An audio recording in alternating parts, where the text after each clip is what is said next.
Assalamu Walaikum. Hello friends, how are you? Welcome back to my another video. In this video, I am going to show you how to add ruler in InDesign. So let's get started. At first, open your Adobe InDesign software.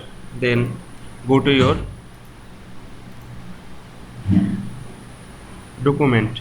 Now in Adobe InDesign, rulers are built in and you don't need to add them, just show them if they are hidden. Now our ruler is hidden, now I'm show them.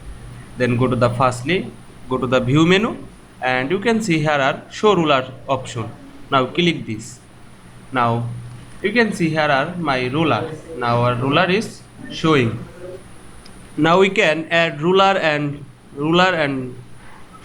add ruler or show ruler another way. Now press Ctrl R on your keyboard.